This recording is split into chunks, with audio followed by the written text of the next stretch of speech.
অনেক সময় এমন হয় যে আমাদের শুভ মানসিকতা, শুভ বিচারে, শুভ কর্মে মানুষ সন্দেহ করেন, প্রশ্ন করেন, প্রমাণ চান, শুদ্ধতার পরীক্ষা দিতে বলেন। আর তখন নিশ্চিত রূপে কষ্ট হয়। আমরা ভাবি এটাই হলো জীবন। এত শুভ ভাবনা ভেবেও, শুভ কর্ম করেও মানুষ আমাদেরই সন্দেহ করেন। দুঃখ অবশ্যই হয়, কিন্তু দুঃখী হবার কোনো প্রয়োজন নেই। কেন নেই? কারণ যদি কেউ আপনাকে সন্দেহ করে, করতে দিন। সংসারে কি হয় তা দেখুন। এই সংসারে সোনার শুদ্ধতাকেই পরখ করা হয়, কয়লার কটুতাকে নয়। আপনি হলেন স্বর্ণ, তাই আপনার শুদ্ধতা অবশ্যই পরখ করা হবে। সেটা তো হবেই হবে। আপনি নিজেকে দুঃখী করবেন না। আপনার কর্ম শুধু একটাই, স্বর্ণর মতো উজ্জ্বল থাকা। এই সংসার আপনার ভাবনা, চিন্তা, কর্ম এবং শুদ্ধতার প্রমাণ পেতেই থাকবে। তাই আসুন আর আমার সাথে ভালোবেসে বলুন, রাধা রাধা। অনেক সময় এমন হয় যখন মানুষ আমাদের সত্যকে অস্বীকার করতে থাকেন আর মানুষের মিথ্যে কথাগুলিকে গ্রহণ করেন, তাও আবার অত্যন্ত সহজে। তখন আমাদের খুব দুঃখ হয়, বড়ই ক্রোধ হয় মানুষের এই মানসিকতা নিয়ে। কিন্তু এটা জানা অত্যন্ত গুরুত্বপূর্ণ যে এমন কেন হয়। কারণটা কি আপনারই কি কোনো দোষ রয়েছে? কখনোই নয়। কারণ হলো এটা যে এই যে সত্য, এই সত্যের মূল্য অত্যন্ত অধিক। এতটাই অধিক যে অনেক সময় অনেক ধনী ব্যক্তিও এর মূল্য মেটাতে পারেন না। সেখানেই যদি মিথ্যের কথা বলি, তাহলে এর মূল্য অত্যন্ত কম। অত্যন্ত সহজেই মিথ্যে সবার মধ্যে বিক্রি হয়। সত্যি বলতে এটা ভাবা আপনার কর্ম নয় যে লোকে কেন আপনাকে বুঝতেই পারেন না, আপনার সত্য কেন বুঝতে পারেন না। আপনার কর্ম হলো আপনার সত্যের সাথে দাঁড়িয়ে থাকা, সেই সত্যের সাথে চলতে থাকা। কারণ সত্য তার কাছেই আসবে যে সত্যকে খুঁজে নিতে চায়। নয়তো বেশিরভাগ মানুষ মিথ্যেকে নিয়েই প্রসন্ন রয়েছেন। আপনি সত্যের সাথে কর্মের পথে অগ্রসর হতে থাকুন। সত্য বেশি দিন লুকোনো থাকে না। সংসারের সম্মুখে এটা অবশ্যই একদিন আসবে, কিন্তু তখনও সেটা মানুষের ওপর সে বিশ্বাস করবে কি করবে না। আপনি কর্ম করতে থাকুন আর আমার সাথে ভালোবেসে বলুন, রাধা রাধা। জীবনে যখনই আমরা এমন কোনো পথে চলতে চাই যা মূলত কাঁটায় ভরা ছোট পাথর থাকে, যা বিঁধে যেতে পারে, তখন আমরা কি করি? আমরা পাদুকা ব্যবহার করি আর তারপরে আমরা খুব সরলভাবে সেই পথে অগ্রসর হতে পারি। কিন্তু যদি পাদুকা আর পায়ের মাঝে কোনো ছোট পাথরও এসে ফেঁসে যায়, তখন কিন্তু আমরা খুব কোমল পথও পার করতে পারবো না। কিছু বুঝলেন আপনারা? এর সারমর্ম হলো এটাই যে আমরা বাইরের যুদ্ধ জয় করতে পারি, সেখানে সফল হতে পারি, কিন্তু তার থেকেও অনেক বেশি গুরুত্বপূর্ণ আর অনেক বেশি কঠিন অন্তরের যুদ্ধ হয়। অন্তরের সমস্যাগুলি হয় লোভ, মোহ, ক্রোধ, লালসা, ভয়। যদি এইগুলি আপনার মধ্যে থাকে, তাহলে আপনি সংসারের যে কোনো স্তরে পৌঁছতে পারেন, অনেক বড় বড় যুদ্ধ জয় করতে পারেন, কিন্তু আপনি সন্তুষ্টি পাবেন না। তাই সর্বপ্রথম নিজেকে শুধরে নিন, তারপরে এই সংসারকে জয় করুন। তবে তার আগে আমার সাথে ভালোবেসে বলুন, রাধা রাধা। কখনো কখনো আমরা কোনো কাজ আরম্ভ করার বিষয়ে ভাবি, তারপর আরো ভাবি, তারপর আরো ভাবি, আর ভাবতেই থাকি। দেখুন, এটা কোনো অন্যায় নয় যে আমরা কোনো কাজ আরম্ভ করার পূর্বে তার বিষয়ে ভাবনা চিন্তা করছি, সেটা বোঝার চেষ্টা করছি, ঠিক আছে। কিন্তু সম্পূর্ণ সময় এই চিন্তায় ব্যর্থ করা উচিত নয়। যদি আপনি বেশি সময় লাগিয়ে ফেলেন, তাহলে সময় আপনার ওপর অবশ্যই রুষ্ট হবে। আর কেনই বা হবে না? আপনি সময় নষ্ট করছেন, আর সেটা উচিত নয়। দেখুন, নিশ্চিতভাবে ভাবনা চিন্তা করুন, বিবেচনা করুন, পূর্ণরূপে করুন, কিন্তু এটাও মনে রাখবেন যে উচিত সময়ের মধ্যে আপনাকে কর্ম আরম্ভ করতেই হবে। যদি ভাবতেই থাকেন, তাহলে কর্ম আরম্ভ করতে পারবেন না। আর এই সময় অত্যন্ত বলশালী। যদি একে সম্মান করেন, তাহলে তা আপনার সাথে থাকবে, আর যদি না করেন, তাহলে থাকবে না। আসুন, সময়কে সম্মান করুন, আর আমার সাথে ভালোবেসে বলুন, রাধা রাধা। আপনি কখনো ভেবে দেখেছেন কি সেই জিনিস যা আপনাকে সামনে এগোতে বাধা দিচ্ছে? ধরুন, আপনি কোনো পথ দিয়ে যাচ্ছেন, পা মুচকে গেলে তা আপনাকে সামনে এগোতে বাধা দেয়। সেইভাবেই জীবনে ক্ষুদ্র চিন্তা আপনাকে সামনে এগোতে বাধা দেয়। দেখুন, যদি কোনো চাক থাকে যার মধ্যে ফাটল রয়েছে, তা আপনাকে ভালো মাটির পাত্র বানাতে দেবে না। ঠিক সেইভাবেই কাউকে ঈর্ষা করলে তা আপনাকে মহান হতে দেবে না। আমি উচ্চস্তরীয়, আরো নিচুতে রয়েছে, এই ভাবনা কখনোই আপনাকে উচ্চ স্তরে পৌঁছতে দেবে না। মন থেকে সকল বিকার, ঈর্ষা, মোহ, লোভ, লালসা এই সব ত্যাগ করুন। চিন্তা ভাবনাকে বড় করে তুলুন, ধন্যাত্মক বোধ জাগিয়ে তুলুন, আর সম্পূর্ণ সমর্পিত হয়ে কর্ম করুন। মহানুভবতা আর সাফল্য এই দুই আপনার পদানত হয়ে থাকবে। তাহলে আসুন, আর আমার সাথে ভালোবেসে বলুন, রাধা রাধা। খুব বড় একটা প্রশ্ন করতে চলেছি, এই সংসারের সব থেকে বেশি সুখী কে? এবার কেউ বলবে সেই ব্যক্তি যিনি সব থেকে বেশি ধনী, যার কাছে সব থেকে বেশি ধন আছে, আভূষণ আছে, স্বর্ণ আছে। কেউ বলবেন কোনো রাজ্যের রাজা, কারণ তিনি শাসন করতে পারেন, তার আদেশ ছাড়া কোনো কাজ সম্ভব নয়, ইত্যাদি ইত্যাদি। এর উত্তর যদি আমি দিই, তাহলে এটুকুই বলবো, সংসারের সব থেকে সুখী ব্যক্তি হলেন তিনি যিনি সন্তুষ্ট। তার কাছে সন্তোষরূপী ধন আছে, যা তাকে সুখী রাখে। এবার এই সন্তুষ্টি, সেটা কিভাবে আসে জীবনে? এটা আসে ধৈর্যের কারণে। ধৈর্যের এই অনুভূতি অত্যন্ত শক্তিশালী। এই ধৈর্যই কিন্তু আমাদের ধরিত্রীকে ধরিত্রী মাতা করে তোলে, কারণ ধরিত্রী মাতা ধারণ করেন, সহ্য করেন, ধৈর্য ধরেন এবং নিজের কর্ম করতে থাকেন। সেটা ধৈর্যই ছিল মাতা সীতার মধ্যে, যা রাবণের অন্ত করে দিল।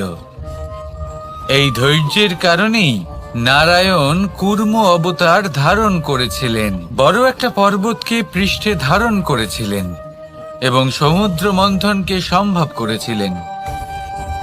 সেই জন্য সর্বপ্রথম মনের মধ্যে ধৈর্যকে নিয়ে আসুন।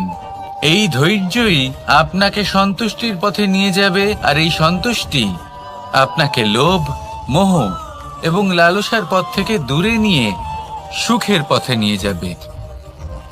আর তখন এই মন প্রসন্ন হয়ে বলবে, রাধা রাধা।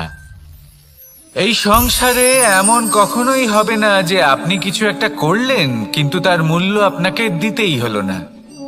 যে কোনো কাজের জন্য, যে কোনো কর্মের জন্য আপনাকে মূল্য দিতেই হবে। প্রকৃতিও আমাদের এটাই শেখায়। আকাশে দেখুন সূর্যকে, প্রত্যেকদিন আমাদের প্রকাশ প্রদান করেন। এনাকে সূর্য নারায়ণ বলা হয়। ইনি কি মূল্য প্রদান করেন? নিজে জ্বলতে থাকেন। ধরিত্রী মাতা, এই ভূমি, ইনি কি মূল্য প্রদান করেন? প্রহার সহ্য করেন। আমরা এই ধরিত্রীতে প্রহার করে মাটি খুঁড়ে তাতে বীজ বপন করি, তবেই আমরা অন্ন লাভ করি, তবেই ফসল পাই। জীবনে যদি আপনাকে সফল হতে হয়, সম্মান পেতে হয়, যশ পেতে হয়, তাহলে আপনাকে মূল্য দিতেই হবে। যদি আপনি সাফল্য লাভ করতে চান, তাহলে দিন রাত আপনাকে ত্যাগ করতে হবে, যেখানে সমগ্র সংসার সন্তোষ অনুভব করছে আর আপনাকে করতে হচ্ছে পরিশ্রম। যদি আপনি সম্মান প্রাপ্ত করতে চান, তাহলে আপনাকে সেই সুখ ত্যাগ করতে হবে যা সবার কাছে রয়েছে। যদি আপনি যশ লাভ করতে চান, তাহলে নিজের অন্তরকে মেরে ফেলা আপনাকে শিখতে হবে, তবেই আপনি যশ লাভ করবেন। জীবনে শুধুমাত্র ধন মূল্যবান নয়, কিন্তু এই যে মূল্যের কথা আমি বলছি, সেটা যদি আপনি দিতে পারেন, তাহলে নিশ্চিত রূপে এটা আপনাকে আরো মূল্যবান করে তুলবে, নিশ্চিত রূপে গড়ে তুলবে। তাহলে এটাই করুন আর আমার সাথে ভালোবেসে বলুন, রাধা রাধা। असतो मा सद्गमय, तमसो मा ज्योतिर्गमय, মৃত্যুর্মা মৃতঙ্গময়। জ্ঞান সেটাই যা অসত্য থেকে সত্যের পথে চালিত করে। প্রকাশ সেটাই যা অন্ধকার থেকে আলোর পথে নিয়ে আসে। জীবন সেটাই যা মৃত্যু থেকে অমরত্বের পথে নিয়ে যায়। এবার এই তিনটে, জ্ঞান, জীবন এবং প্রকাশ, একই রকম। শূন্য থেকে এর উৎপত্তি হয় এবং আস্তে আস্তে আপনার জীবনে বিস্তার লাভ করে। এবার আমরা এটাই ভাবি যে কেমন করে এই তিনটিকে আগলে রাখা যায়। এর উত্তর হলো, এদের আগলে রাখার প্রয়োজনই নেই, ভাগ করে দিতে হবে। কোনো বৃক্ষকেই দেখে নিন, একটি বৃক্ষ অনেক বছর ধরে বেঁচে থাকে। কেন? কারণ সে ভাগ করে দিতে জানে। সে নিজের বীজ ছড়িয়ে দেয়, এই ধরিত্রীতে দেয়, সেই বীজ যা অঙ্কুরিত হয়ে এক নতুন বৃক্ষকে জন্ম দেয়। শুধু ছড়িয়ে দিয়ে একটি বৃক্ষ জীবন দান করতে পারে। যদি কোনো ব্যক্তি জ্ঞান ছড়াতে শিখে যান, যদি প্রকাশ, আলোর কিরণ ছড়িয়ে দিতে শিখে যায়, কোনো ব্যক্তি তার জীবনের সুখ ছড়িয়ে দিতে শিখে যান, তাহলে তিনি মৃত্যুর পরও মৃত হন না। এই ভাগ করে দেওয়ার সুখটাই কিছুটা আলাদা। এই সুখ অনুভব করুন আর আমার সাথে ভালোবেসে বলুন, রাধা রাধা। এই সংসারের সব থেকে বড় যুদ্ধ কোনটা? দেব-অসুরের যুদ্ধ যা অনেক বছর ধরে চলেছিল, নাকি রাম রাবণের যুদ্ধ, নাকি মহাভারত? না, সংসারের সব থেকে বড় যুদ্ধ হলো সেইটা যা নিজের সাথে লড়া হয়, নিজের মনের সাথে লড়া হয়, নিজের অন্তরের সাথে লড়া হয়। এটাই সব থেকে বড় যুদ্ধ। এবার নিজেই দেখুন আপনার সব থেকে বড় শত্রুকে। আপনার স্বার্থ, আপনার কামনাগুলি, আপনার অহংকারগুলি, যা আপনাকেই নষ্ট করে দেয়। যদি এদের ওপর আপনি বিজয় লাভ করতে পারেন, তাহলে ধরে নিন এই সংসারে সবার উপরে আপনি বিজয় লাভ করতে পারবেন। এই সংসারে কেউ আপনাকে পরাজিত করতে পারবে না, কিন্তু তার জন্য প্রয়োজন অনুভূতির। অনুভূতি ভালোবাসার, অনুভূতি অনুপ্রেরণার। যে ব্যক্তি ভালোবাসতে পারেন এবং প্রেরণা দিতে পারেন তিনি চিরকাল জয়লাভ করতে পারেন। নিজের কাছে ভালোবাসার এক অস্ত্র রাখুন আর প্রেরণার এক ঢাল। জীবনে কেউ আপনাকে পরাজিত করতে পারবে না। আসুন আর আমার সাথে ভালোবেসে বলুন, রাধা রাধা। মানুষ চিরকাল বড় মানুষ হয়ে উঠতে চায়, সবসময় সেই নিয়ে কল্পনা করে। কিন্তু প্রশ্ন হলো এটাই যে মানুষ বড় কখন হতে পারে? যখন সে ধনী হয়ে ওঠে, নাকি যখন তার কাছে সম্মান থাকে, নাকি যখন রূপবান হয় বা অধিক শক্তিশালী হয়? মানুষ বড় মানুষ তখনই হতে পারে যখন বিপদের সময় সে অন্য কোনো মানুষের পাশে এসে দাঁড়ায়। তাই সর্বপ্রথম এটা শিখুন। হয়তো এই জন্যই হনুমান শ্রীরামের কাছে এতটা বড়, আর হয়তো এই জন্যই বলরাম দাদা আমার কাছে এত বড়। যদি আপনিও জীবনে বড় হয়ে উঠতে চান, তাহলে কারোর সাথে তার দুঃখের সময়, তার সংকটের সময় তাকে সঙ্গ দিন আর পাশে এসে দাঁড়ান। এই মন প্রসন্ন হয়ে বলবে, রাধা রাধা। জীবনে সবথেকে বেশি গুরুত্বপূর্ণ বস্তু কি? বাড়ি, বাহন, সোনা, ধন? যদি আমি সত্যি বলি তাহলে জীবনে সবথেকে বেশি গুরুত্বপূর্ণ বস্তু কোনো বস্তুই নয়। যদি কিছু গুরুত্বপূর্ণ থাকে তাহলে তা হলো অনুভূতি, করুণা, মিত্রতা, মাতৃত্ব, বাৎসল্য, আর সবথেকে বেশি গুরুত্বপূর্ণ ভালোবাসা। নিজেদের এই জীবনে যদি আপনি শুধুমাত্র বস্তুর খেলাতে মেতে থাকেন তাহলে জীবনে আনন্দ কখনোই থাকবে না। নিজের এই জীবনকে অনুভূতির পীঠস্থান বানিয়ে তুলুন। এই মন প্রসন্ন হয়ে বলবে, রাধা রাধা। যখনই কোনো ঘূর্ণিঝড় আসে, কোনো প্রলয় আসে, তখন দেখবেন তা কত বৃহৎ প্রভাব ফেলে, কত বড় বিনাশ ঘটায়, বিধ্বংস সৃষ্টি করে। যখন বন্যা আসে তখন কত গভীর প্রভাব ফেলে, কত সর্বনাশ ঘটায়। নদীর পাড়ও ভেঙে বয়ে নিয়ে যায়।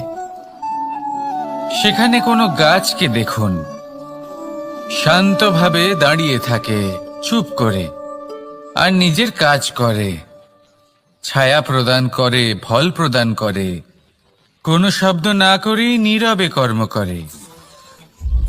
যদি নদীর কথা বলি, নদী যখন বয়ে চলে খেতে জল প্রদান করে, বনস্পতিদের প্রাণ প্রদান করে, আমাদের পানীয় জল দেয়। এত মহান কাজ করে কোনো শব্দ না করে, নীরবতার সাথে। এ হলো এক শিক্ষা যে এই সংসারে যারাই মহান কর্ম করেন তারাই নীরব থেকে সেই কর্ম করতে থাকেন, কারণ ওনারা জানেন যে গুরুত্বপূর্ণ প্রচার নয় বরং কর্ম। আর যারা রুদ্রের সাথে থাকেন, কোলাহল করেন, তারা শুধুমাত্র ধ্বংসই করেন। এবার আপনি মৌন থেকে শুধুমাত্র কর্ম করে মহান হতে চান, নাকি রুদ্রের সাথে থেকে বিধ্বংস ঘটাতে চান? সিদ্ধান্ত আপনারই। আসুন আর আমার সাথে ভালোবেসে বলুন, রাধা রাধা। আপনি জীবনে কি হবেন সেটা আপনার পরিশ্রম, আপনার নিরন্তর প্রয়াস আর আপনার নির্বাচিত দিশার উপর নির্ভর করে না। এটা নির্ভর করে আপনার সঙ্গতির উপরেও। এই সঙ্গতি যা হলো অত্যন্ত গুরুত্বপূর্ণ। প্রকৃতিও আমাদের এটাই শেখায় বিভিন্ন উদাহরণ দিয়ে। যদি আপনাকে একটা উদাহরণ দিই, কখনো বাতাসের প্রবাহ লক্ষ্য করবেন।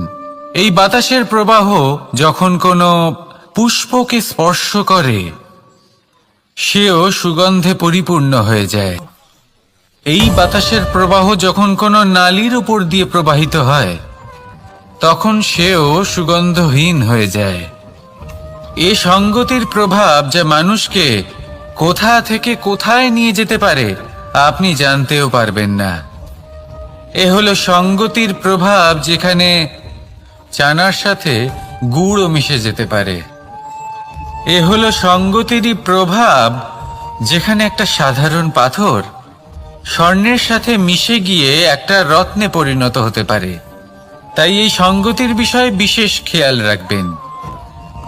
আপনি কার সাথে মিশছেন, কি বলছেন, কি শিখছেন, আপনার অস্তিত্বের উপর তাদের কি প্রভাব পড়ছে সব লক্ষ্য করবেন। আর আমার সাথে ভালোবেসে বলবেন, রাধা রাধা। কর্ম এবং ফল। মানুষের স্বভাব হলো এটাই যে তিনি নিজের প্রত্যেক পরিশ্রমের প্রতিফল প্রার্থনা করেন। বেশিরভাগ সময় এই ফলাফলের চিন্তা করতে করতে, কল্পনা করতে করতে উনি কর্ম করতে থাকেন যে আমি এই কাজটা করলে এই ফল পাবো।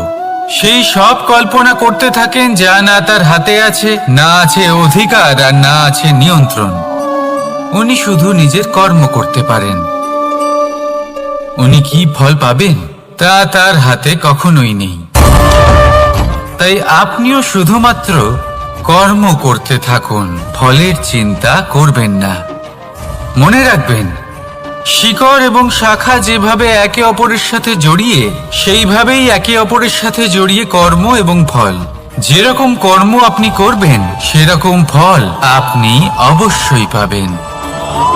তাই এই ফলের আশায় কর্মের সময় কখনোই নষ্ট করবেন না, কারণ যে ব্যক্তি সময় নষ্ট করেন সময় সেই ব্যক্তিকে অবশ্যই নষ্ট করে দেয়। কর্ম করুন নিঃস্বার্থভাবে, ফলের চিন্তা করবেন না। আর আমার সাথে ভালোবেসে বলুন, রাধা রাধা। কর্ম এবং ফল। দেখতে গেলে এই সমস্ত ব্রহ্মাণ্ড এই দুইয়ের মাঝেই স্থির হয়ে আছে। মানুষজন কর্ম করেন ভালো ফল লাভের আশায়, আর ভালো ফল লাভের আশায় উনি এটাই ভুলে যান যে উনি যে কর্ম করছেন তা কি করছেন। আমি বলেছিলাম কর্ম করুন ফলের চিন্তা না করে, কিন্তু কি কর্ম করছেন সেই বিষয়ে ভাবাটাও অত্যন্ত আবশ্যক। নয়তো অনেক সময় আমরা এমন কর্ম করে ফেলি যা না চাইতেও বিষে পরিণত হয়, যা হয়েছে দুঃশাসনের সাথে, দুর্যোধনের সাথে, গুরু দ্রোণের সাথে। একজনের মানসিকতা উচিত ছিল না, একজনের বিবেক উচিত ছিল না, আরেকজন যে পক্ষ নির্বাচন করেছিলেন সেই পক্ষ উচিত ছিল না। আর যা কিছু ওনাদের সাথে হলো, আপনার, আমার, আমাদের সকলের সাথে তা হতে পারে। আমি বলেছিলাম কর্ম করুন, ফলের চিন্তা করবেন না, কিন্তু এই কর্মের বিষয়ে বিচার করে দেখাটাও ততটাই আবশ্যক। দেখুন, কর্ম করার উচিত প্রক্রিয়া ফলের চিন্তা না করা, কিন্তু যদি আপনার কর্ম শুভ হয় তাহলে তার ফলও নিয়তি আপনাকেই দেবে। সর্বদা কর্ম করার সময় এটা ভাবুন যে আপনার এই কর্ম এই সংসারকে, এই সমাজকে, আপনার পরিবারকে, আপনার আশেপাশের মানুষজনকে কোন দিশায় নিয়ে যাবে। যদি এটা সবার জন্য মঙ্গলময় হয় তাহলে কর্ম করতে থাকুন। আর হ্যাঁ, নিশ্চিত রূপে ফলের চিন্তা করবেন না। আসুন আমার সাথে ভালোবেসে বলুন, রাধা রাধা। বটবৃক্ষের বীজ সর্ষের দানার থেকেও ছোট হয়, কিন্তু যখন তা নিজের রূপ ধারণ করে তখন তা বিশাল বৃক্ষের আকার ধারণ করে, যা সহস্র বছর ধরে বেঁচে থাকে, ছায়া প্রদান করে, পাখিদের আশ্রয় প্রদান করে, আর দেয় পথচারীদের বিশ্রাম করার স্থান। কেন? কারণ সেই ছোট বীজ তা মাটির ভেতরে গিয়ে নিজের খোলস ত্যাগ করে। অন্ধকারে থাকে সে, যতই আলো আসুক না কেন, যতই বর্ষা আসুক না কেন, সব সহ্য করে। আর তারপরে একটা চারা গাছ অঙ্কুরিত হয়, তারপর ধীর গতিতে একটা বিশাল বৃক্ষতে পরিণত হয়। দেখুন, জীবনে কঠিন সময় আসে, এই জন্য নয় যে আপনি হার মেনে নেবেন, এই জন্য আসে যাতে আপনি ভবিষ্যৎ নির্মাণের জন্য নিজেকে তৈরি করতে পারেন। যদি কঠিন সময়ে আপনি ওই বীজের মতো দৃঢ় হয়ে থাকতে পারেন, তাহলে আপনিও একদিন সেই বিশাল বৃক্ষের মতো নিজের অস্তিত্ব গড়ে তুলতে পারবেন, যা সহস্র বছর পর্যন্ত মনে রাখা হবে। আসুন আমার সাথে ভালোবেসে বলুন, রাধা রাধা। এই ব্রহ্মাণ্ড কত বৃহৎ, তাই না? যার সম্মুখে এই পৃথিবীকেও একটা বিন্দুর মতো মনে হয়। আর এই পৃথিবীতে আমরা কে হই, আমাদের আকার কি রকম, আমাদের অস্তিত্বই বা কি? যখন আমরা এভাবে ভাবি তখন মনে হয় আমরা কিছুই নই। তা আমরা যখন কিছুই নই, তাহলে আমরা এত চিন্তা করি কেন? কি ভেবে ভয় পাই? কাকেই বা এত ভয় পাই? কে আমাদের মারতে পারে আর কেই বা আমাদের জন্ম দেবে? আত্মার আসলে না কখনো জন্ম হয় আর না কখনো মৃত্যু। আত্মা শুধুই শরীর বদল করে। আপনি, আমি, আমরা সকলে এই শরীর নয়, আমরা হলাম আত্মা, যা হলো পরম আত্মার পরম অঙ্গ। সেই জন্য মনে রাখবেন, বাইরের কোথাও দেখবেন না, নিজের অন্তরের গভীরে গিয়ে দেখুন, আত্মাকে উপলব্ধি করতে শিখুন। ক্লেশ, ভয়, চিন্তা, এই সব কিছুর থেকে নিজেকে দূরে রাখুন, তাহলেই উপলব্ধি করতে পারবেন পরমাত্মা কে। তাহলে আসুন আমার সাথে ভালোবেসে বলুন, রাধা রাধা। পরিবর্তন এই সংসারের শাশ্বত নিয়ম। কোনো রাজা নেই যিনি চিরকাল রাজা থাকেন, কোনো ধনী ব্যক্তি নেই যিনি চিরকাল ধনী থাকবেন। এই সংসারে সূর্যের স্থান নেওয়ার জন্য চন্দ্রিমার আগমন ঘটে। কোন স্থান যাকে পতিত বলা হয়েছিল, সেখানে মহল তৈরি হয়েছে। কোন স্থান যাকে আজ মলিন বলা হয়েছে, কাল সেখানে মন্দিরও স্থাপন হতে পারে। কোনো ঋতু চিরকালের জন্য থাকে না, কখনো সময় চিরকাল একরকম থাকে না। আজ যে আপনার কাছে রয়েছে, কাল অন্য কারোর ছিল। আজ যে আপনার কাছে রয়েছে, কাল তা অন্য কারোর কাছে চলে যাবে। আপনার সাথে কিছু থাকলে তা হলো আপনার কর্ম, কিন্তু সেই কর্মের পরিণামও আপনার নয়। আপনি শুধু কর্ম করুন, বাকি সবকিছুই পরিবর্তনশীল। কিন্তু সেই পরিবর্তনকে দেখে ভয় পাওয়ার প্রয়োজন নেই, তাকে স্বাগত জানান। যদি আপনি হাসি মুখে সেই পরিবর্তনকে স্বাগত জানান, তাহলে এই পরিবর্তনও হাসি মুখে আপনার সাথে থাকবে। আসুন আমার সাথে ভালোবেসে বলুন, রাধা রাধা। সঞ্চয়। মানুষের যখন থেকে বোধ বুদ্ধি হয়, সঞ্চয় করতে আরম্ভ করে দেন। সঞ্চয় করতে থাকেন ভোজনের, সঞ্চয় অর্থের, সঞ্চয় শক্তির। নিজের জন্য করেন, নিজের পরিবারের জন্য করেন, নিজের স্ত্রীর জন্য করেন, সন্তানের জন্য করেন, সন্তানের সন্তানের জন্যও সঞ্চয় করেন। সঞ্চয় করার জন্য ওনার কাছে অনেক কারণ রয়েছে, কারণ উনি এটা ভাবেন যে এই সঞ্চিত শক্তির জন্য কেউ ওনার কোনো ক্ষতি করতে পারবে না। মানুষ ভুলে যান একটা গুরুত্বপূর্ণ কথা, এই সত্য, উনি এই সংসারে খালি হাতেই এসেছিলেন, আর এখান থেকে ওনাকে খালি হাতেই যেতে হবে। যা এখানকার তা এখানেই থেকে যাবে।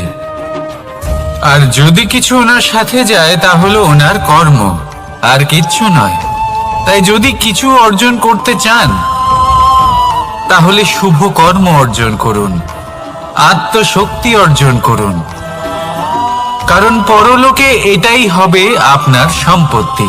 তাহলে কি এটা আপনি অর্জন করতে চান না? আসুন আর আমার সাথে ভালোবেসে বলুন, রাধা রাধা। সদিচ্ছা। দেখতে গেলে 3 অক্ষরে তৈরি এই শব্দ, কিন্তু সমস্ত ত্রিলোক তার উপরেই আধারিত। আপনি এই সংসারে এসেছেন, তখন অবশ্যই শ্বাস নেবেন, কিন্তু তার বদলে আপনাকে কিছু তো দিতেই হবে। আপনার উপর নির্ভর করছে আপনি কি দেবেন। কি দেবেন এই সংসারকে, এই সমাজকে, নিজের পরিবারকে, আর তার বদলে কি নেবেন? যশ নাকি অপযশ? দেখুন, এক ছিল রাবণ, যে কিনা সমুদ্র পার করল সীতাকে অপহরণ করার জন্য, আর এক ছিলেন রামচন্দ্র, যিনি সমুদ্র পার করেছিলেন, সেতু বানিয়ে গিয়েছিলেন সীতাকে ফিরিয়ে নিয়ে আসার জন্য। দুজনেই সমুদ্র পার করেছিলেন, শুধু পার্থক্য ছিল সদিচ্ছাকে বোঝার লক্ষ্যের। অনেক মানুষের যাত্রা একরকম হতেই পারে, কিন্তু আনন্দ তখনই লাভ করবেন যখন লক্ষ্য শুভ হবে, মহান হবে। এই লক্ষ্য দিয়ে এই সংসারের কল্যাণ হবে এবং মানুষের সম্মান হবে। যদি আপনার সংকল্প উচিত হয়, তাহলে আপনার লক্ষ্য উচিতই হবে, নয়তো শুধুমাত্র বিনাশ হবে। আর উচিত এটাই হবে যে বিনাশের হাত থেকে যেন নিজেকে বাঁচানো যায়, কি বলেন? তাই জীবনে যে লক্ষ্য স্থির করছেন, মনে রাখবেন তা যেন শুভ লক্ষ্য হয়। যদি এরকম হয়, তাহলে আপনার যাত্রা, আপনার জীবন দুটোই শুভময় হবে। আসুন আর আমার সাথে ভালোবেসে বলুন, রাধা রাধা। সুরক্ষা। এই সুরক্ষা আসলে কি? এটা কি কোনো কবচ, নাকি কোনো সীমা? এই সুরক্ষা আসলে অন্য কিছু। আমাদের মাতা পিতা, আমাদের প্রিয়জন, আমাদের বন্ধু, এই সমাজ, আমাদের শুভাকাঙ্ক্ষী, আমাদের আত্মীয়, এনারা সবাই আমাদের জীবনে কোনো না কোনো ভাবে সুরক্ষা দিয়ে থাকেন, একটা কবচ দিয়ে থাকেন কোনো না কোনো রূপে। কিন্তু দেখতে গেলে আমাদের পরাক্রমের পথে, আমাদের বীরত্বের পথে, আমাদের সাহসের পথে এই সুরক্ষাই সব থেকে বড় বাধা হয়ে দাঁড়ায়। একবার ভেবে দেখুন, যদি আপনি কোনো সুরক্ষাই না পান, বা যদি আপনি এই সুরক্ষা ভেঙে বাইরে আসতে পারেন, তাহলে আপনার বীরত্ব চরম সীমায় পৌঁছে যায়। কেন? কারণ তখন আপনি জানেন যে এই সংসারের সম্মুখীন আমাদের নিজেদেরই হতে হবে। আপনি বুঝে যান যে শত্রুর সম্মুখীন এবার নিজের বলের দ্বারা, নিজের পরাক্রমের দ্বারা, নিজের সাহসের দ্বারা করতে হবে। আর তখন আমাদের মনের মধ্যে এই শক্তি জাগ্রত হয়। এই শক্তি অন্তরেই বসবাস করে, শুধু এটা চিনে নিতে হবে, একে জাগ্রত করতে হবে। আর এটা সুরক্ষা ভেঙে যাওয়ার পরেই সম্ভব হয়। আর যারা নিজের শক্তি সম্পর্কে জানেন, যিনি নিজেই জানেন তিনি কতটা শক্তিশালী, তিনি নিজেই নিজের সুরক্ষা কবচ চিরকালের মতো ভেঙে ফেলে দেন, ঠিক কর্ণের মতো। আর তারপরে দেখুন, আপনার পরাজয় হোক বা বিজয়ী হোক না কেন, সেটাই অনেক বড় হয়, সেটাই প্রশস্ত হয়ে থাকে। সেই জন্য ত্যাগ করুন নিজের ভয়কে, নিজের আশেপাশের এই সুরক্ষা চক্রকে ভেঙে ফেলুন, আর সম্মুখীন হন এই সংসারের নিজের শত্রু সম্মুখীন হন।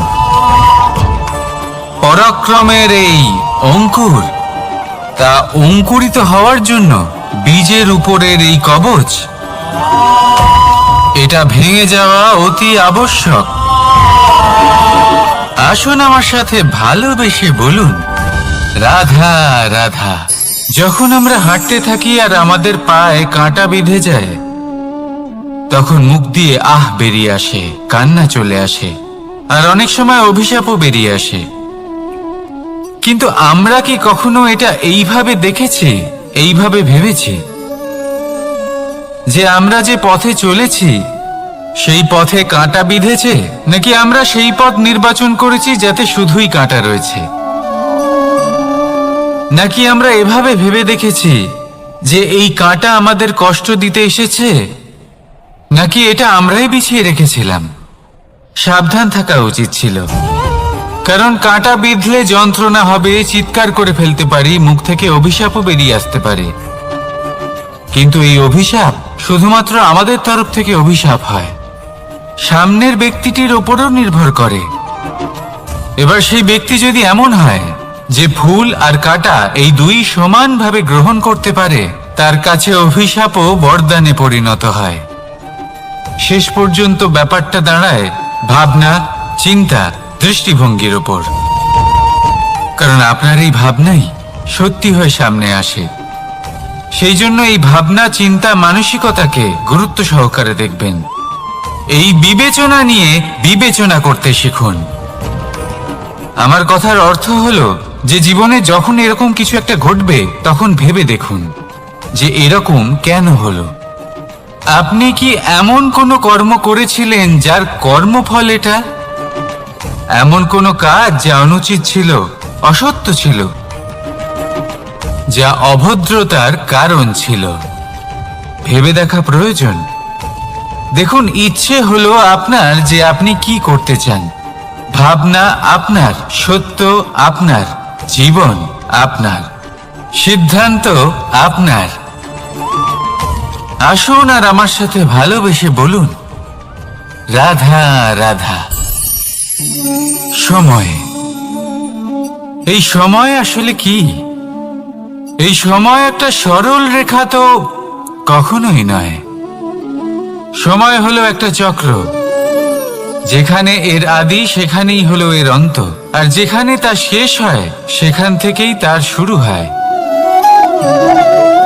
এই সময় একটা অত্যন্ত বিচিত্র চিন্তা, বিচিত্র ভাবনা, একটা বিচিত্র বস্তু যা কেউ বুঝতে পারেন না। এই সময়ের লীলা, এর কোনো প্রমাণ নেই, কোনো জ্ঞান নেই, কোনো পরিমাপ নেই। শুধু এটুকু আমরা জানতে পারি, যেখানে শেষ হবে সেখান থেকে একটা নতুন সূচনাও হবে। যা আজ আপনার কাছে আছে, কাল অন্য কারোর কাছে যাবে, তারপরে তার কাছ থেকেও অন্য কারোর কাছে যাবে, তারপরে তার থেকেও ছিনিয়ে নেওয়া হবে। এই নিয়তির একজনের কাছ থেকে অন্যজনের কাছে আদান প্রদানের এই সময় হলো আপনার সময়। এই সময় সদ্ব্যবহার করুন, এই সময়কে বাঁচুন। আপনাকে শুধু এটাই সুনিশ্চিত করতে হবে যে আপনি কোন পক্ষে আছেন। আর সত্যি বলতে কি, আপনার জীবনের পরিণাম নির্ভর করে আপনার নির্বাচনের ওপর।